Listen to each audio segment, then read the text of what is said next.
and welcome to another beer review. Now, we're trying to kind of finish off some of the series we started at the start of the year. I think we have one more beer to go with the Welsh series. I'm not going to say that there won't be any other Welsh beers coming up throughout the year. There will be, but this is a kind of we've got one more beer to go with the Welsh series as part of the initial series, but we will obviously add to it as we just go through the year. And we have about 2 or 3 after this one, or sorry, 1 or 2 after this one, that we have on the Isle of Wight series. I think we've really kind of done the Isle of Wight one to death, so we've only got about 1 or 2 after this one.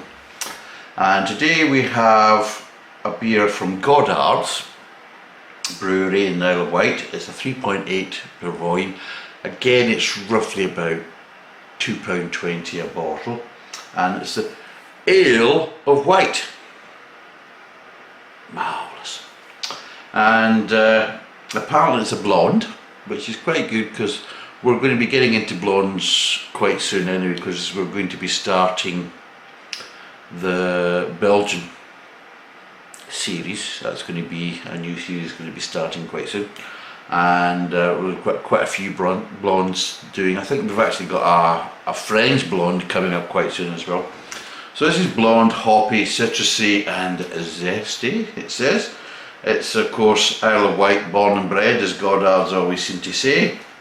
It's a 3.8, 500ml, and there's a lot of spiel on the back saying the Ale of Wight is exceptionally aromatic pale beer, long citrus aromas and flavours, originally brewed with long summer evenings in mind, but now popular as a year-round session beer. So they're saying it's a session beer, so we'll find out whether it's easy drinking or not. Goddards Ale of Wight and food. Oh, here we go again. Seriously. It's like lick your own arsehole with beer.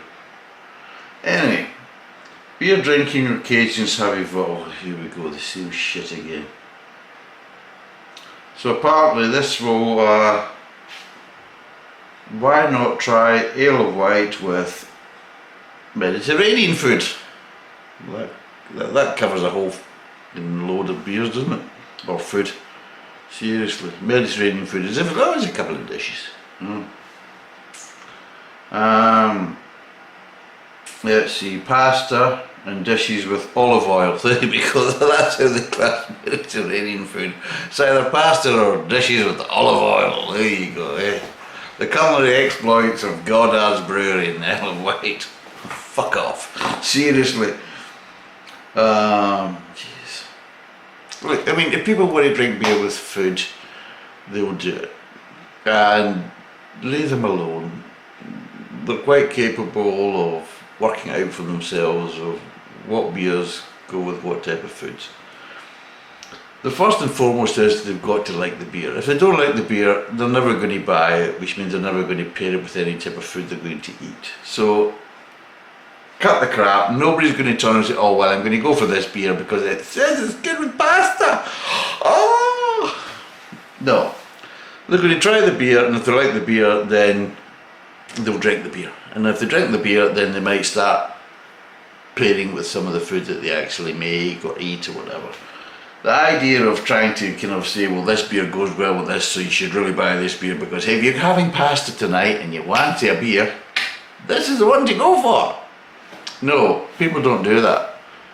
Trust me, there's a reason why the beer aisle is at the far end of the store, because you bought all your shit previously and now you're at the actual beer aisle thinking, well, maybe I should treat myself tonight, maybe get us a couple of beers, you know, that type of thing.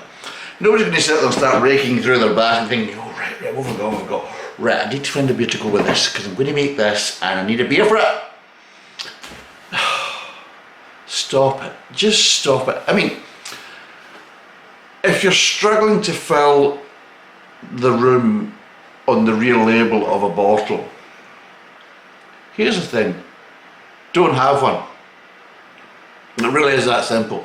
Instead of coming out with utter shit on your labels if you feel that you can't have anything justifiable to really say in relation to the beer, no, in real relative kind of context of the beer, then don't have it. Just leave it alone. Just say, okay, right, we said everything we needed to say on the front label. We'll have a very small back label or a very small neck label, and that covers all the different things you might need in relation to regulations or whatever.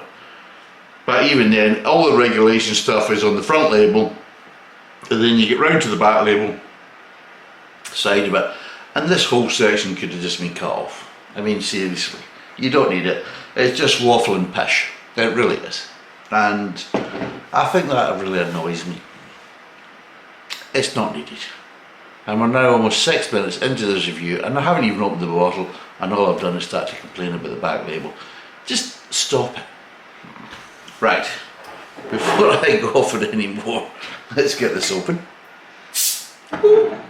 Down. Oh, you bugger.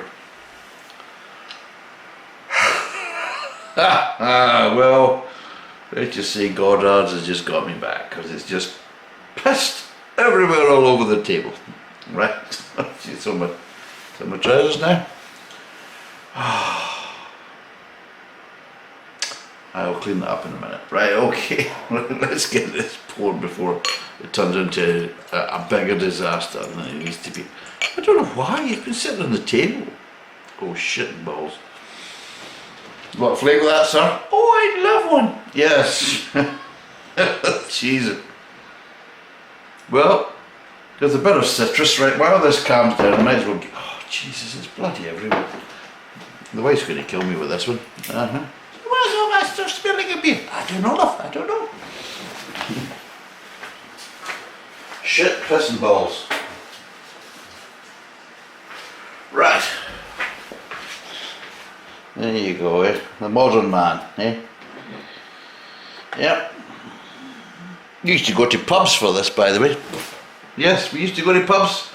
We didn't bake. Oh, pissed this everywhere, haven't I? We used to go to pubs, and what we used to do in the pubs was we used to leave it to everybody else to bloody clear it up.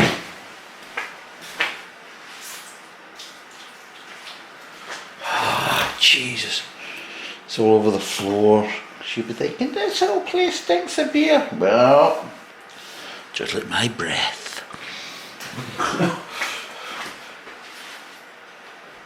Right, we're almost there. Bloody hell. Oh. Fucking Goddards.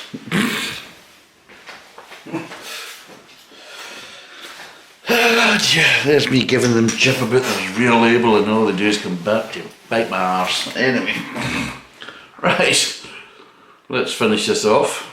Well, we've got a kind of prawn cracker head. Didn't stay for very long, it started to piss off on us. Yeah, you're getting floralness, ever so slight citrus. I mean, but mostly it's all kind of floralness. It's that kind of rose water, Turkish delight type smell. Not really getting any malt. Not really getting much. It's that kind of light floralness. Ever so slight kind of pithy, ever so slight kind of citrus over the peel. What I refer to as citrus oil, but it's kind of nondescript. So there we go. And it's quite a light beer, of course, as it is. And they're saying it's a pale. It's a blonde, actually. They're saying it's a blonde. So yes, I suppose it's very kind of straw coloured. Let's crack in and see what it's like.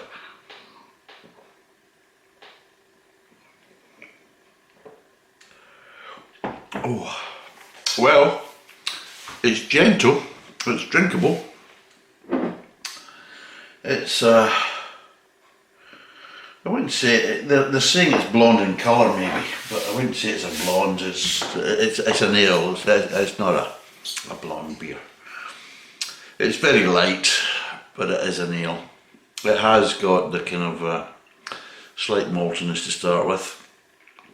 It does go into a very kind of floral mid-tongue, very floral. It's light in flavour throughout, but I would say the most dominant flavour from the start of the tongue to the end of the mid-tongue before we get to the aftertaste, floralness of the hops is the kind of main one.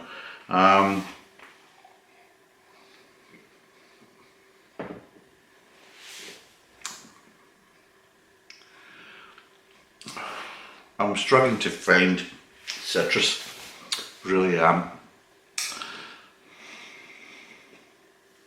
And maybe I would say a very hint, and when I'm saying hint, I'm talking about an accent of bitterness in the aftertaste, and I mean an aftertaste of a real accent in it. It's not a main flavour whatsoever. It's like the floralness starts to kind of dissipate in the aftertaste, and you've really got to go searching to find ever so slight bitterness, which could be linked to more kind of maybe a pithiness or a citriness of that. When I say it's a Strithers beer, nowhere near it, nowhere near it. I've got to go searching. There's no flavours that are front and centre in relation to citrus or anything like that. You really have to go. I mean, I'm saying what it says. It's blonde. It's hot. It is hoppy because it's very floral, especially in the mid tongue. Citrusy and zesty. It is not. I'll be honest. It's not. I've got to try and find a bit of it. The problem is it's so light. I mean, it's like somebody taking an ale and just scaling it back to try and be very, very light, very sessionable, and you can see it's acting more like, and looks more like a lager than it does an ale, which I'm not saying is a bad thing.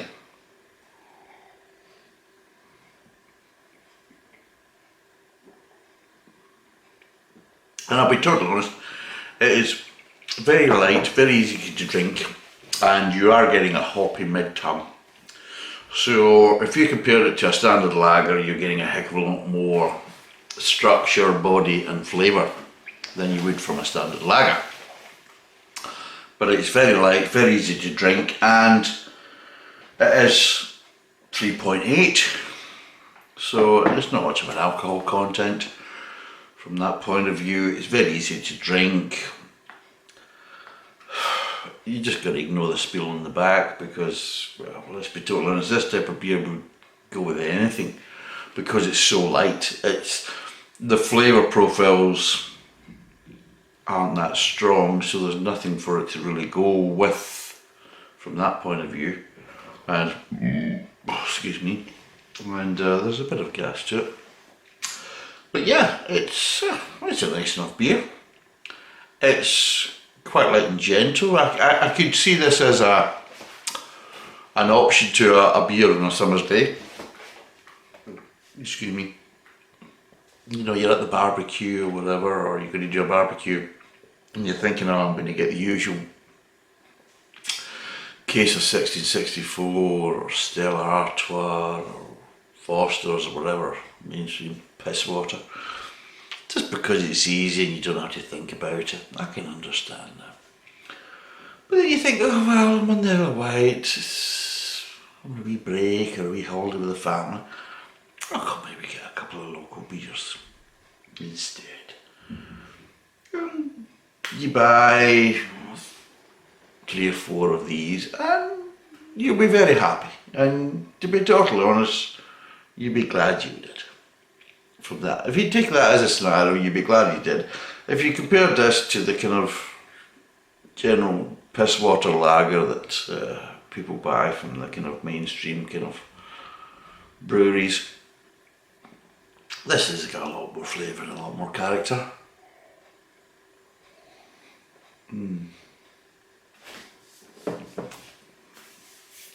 But it's just as easy to drink.